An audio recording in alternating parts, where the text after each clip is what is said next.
आज मैं आप सबको एक कहानी सुनाता हूं। एक दिन गोकुल में दो व्यापारी आए। एक व्यापारी शहद का था, बड़ा मीठा शहद था उसका, परंतु वो गोकुल में टिक नहीं पाया। उसके व्यापार ने घाटा खाया और शीघ्र ही वो गोकुल छोड़कर चला गया। और दूसरा व्यापारी मिर्च का था। पहले दिन वो एक पोटली लाया और दूसरे ही दिन वो पूरी बैलगाड़ी भर कर लाया। और धीरे धीरे पूरी मथुरा में उसकी धाक जम गई। मुझे बड़ा आश्चर्य हुआ, तो मैंने बाबा से पूछा कि ऐसा क्यों कि एक मीठे शहद का व्यापारी कंगाल हो गया और एक मिर्च का व्यापारी धीरे धीरे नगर सेठ बन गया।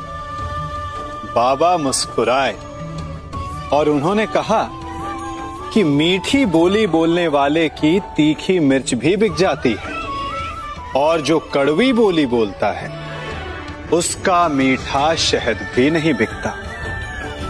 वाह, कितने उत्तम विचार हैं उनके, और उचित ही है।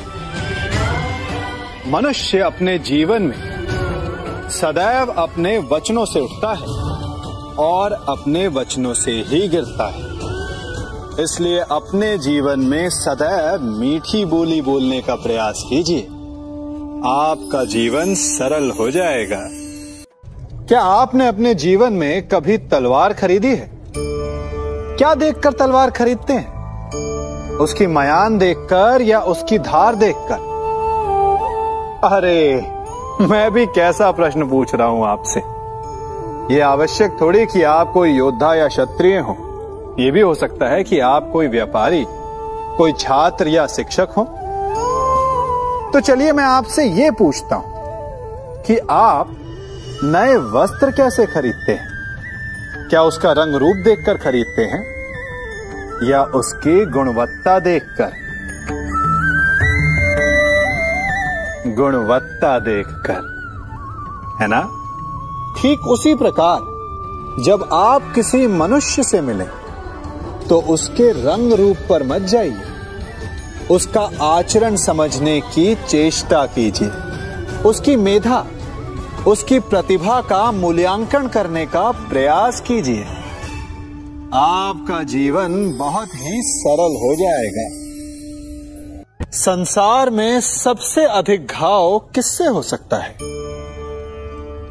इंद्र के वज्र से, या विष्णु के चक्र से, या भीम की गदा से, या फिर गांडीव के बाण से?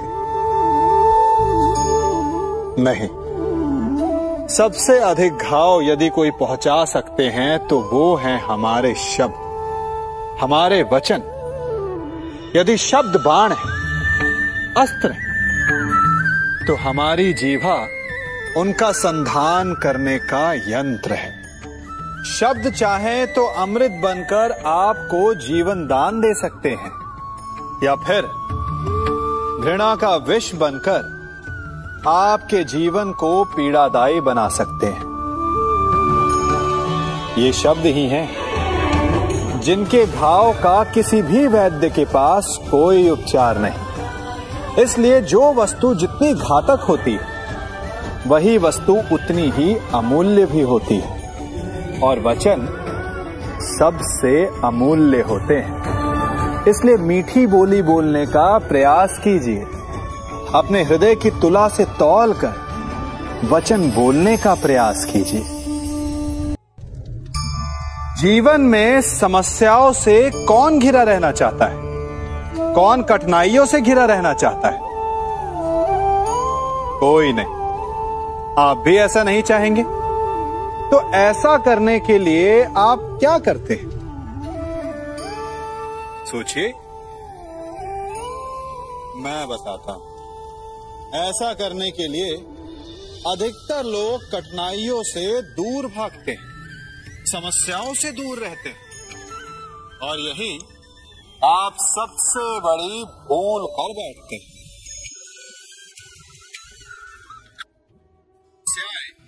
ऐसे जंगली पशु के समान होते हैं इससे आप जितना दूर भागेंगे वो उतना ही विकराल रूप और अंततः आपका अंत कर देगा। तो इस समस्या से कैसे बचा जाए? इसका हल क्या है? इस समस्या का हल है कि आप अपने परिश्रम से, अपनी लगन से, अपनी दृढ़ता से उस समस्या को छोटा कर। यदि नाविक को कुशल खेवैया बनना है तो वो शांत समुद्र में नहीं बन सकता, उसे तूफान का सामना करना पड़ता है। स्मरण रखिएगा, जीवन में सभी केवल सफल होना चाहते हैं, केवल विजय चाहते हैं। कोई भी पराजित नहीं होना चाहता, कोई भी असफल नहीं होना चाहता, कोई भी नहीं चाहता कि उसके प्रयास व्यर्थ जाएं। यदि एक दृष्टिकोण से देखा जाए तो ये उचित भी है, परंतु असफलता में भी एक अच्छी बात छिपी होती है। कैसे? मैं बताता हूं। सफलता आपका परिचय संसार को देती है।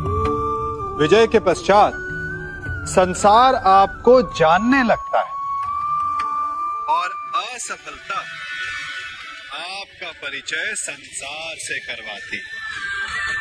पराजय के पश्चात आप अपने जीवन को जानने लगते हैं। इसलिए सफलता और असफलता से घबराए नहीं। यदि आपकी सोच सकारात्मक रहेगी तो यही असफलता, यही पराजय आपको और अधिक शक्तिशाली बनाकर प्रस्तुत करेगी और जीवन में विजयी बनाएगी। होना भी चाहिए। जब वो हर स्थान पर पराजित हो जाता है, हर मोड़ पर असफल हो जाता है, टूट जाता है, तो वो कहता है कि यदि भगवान ने एक द्वार बंद किया है तो वो दूसरा द्वार अवश्य खोल देंगे। आपके साथ भी ऐसा ही होता है ना? तो बताइए, यदि ये सत्य है तो ऐसा क्यों होता है कि कई लोग असफल होते हैं? कईयों को वो द्वार दिखाई ही नहीं देता। क्या भगवान आपके साथ छल कर रहे हैं? नहीं, भगवान आपके साथ छल नहीं करते। आपका मन है जो आपके साथ छल करता है। मन जिसमें मोह है।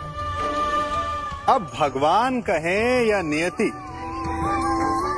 वो ना द्वार खोलती है ना द्वार बंद करती, ऐसा हमारा मन समझता है। द्वार तो सदैव खुले होते हैं, परंतु असफल हो जाने के पश्चात मनुष्य उस बंद द्वार को देखता रहता है। इसी कारण बंद द्वार को न देख पाता है न खोज पाता है। तो सफलता पाने का मूल मंत्र है मोह का त्याग, निरंतर परिश्रम। और फिर देखिए, आपको अपने जीवन में सारे मार्ग खुले हुए मिलेंगे। मनुष्य जीवन की परीक्षा में सफल होने के लिए क्या नहीं करता? वो परिश्रम करता है, दौड़ भाग करता है, और ये सब करने के पश्चात भी जब उसका काम नहीं बनता तो वो नकल करता है ना? तनिक लौटिए अपने बचपन में, स्मरण कीजिए अपने बचपन की स्मृतियों का। क्या स्मरण हुआ? विद्यालय में जब आप परीक्षा देने जाते थे तो क्या होता था? आप ना सही, परंतु कोई ना कोई सफलता पाने के लिए नकल करता ही था और उत्तीर्ण भी हो जाता था, है ना? परंतु जीवन की परीक्षा ऐसी नहीं होती। नकल करने वाला सफल नहीं होता। कारण विद्यालय में सबके प्रश्न पत्र एक होते थे, परंतु जीवन के प्रश्न पत्र और उनकी कठिनाई सबके लिए भिन्न होती। तो निश्चित रूप से उनके उत्तर भी भिन्न होंगे ना। इसलिए यदि आपको जीवन में सफलता पानी है तो नकल ना कीजिए, स्वयं के प्रश्नों का उत्तर स्वयं ढूंढिए और सफलता आपकी ही होगी।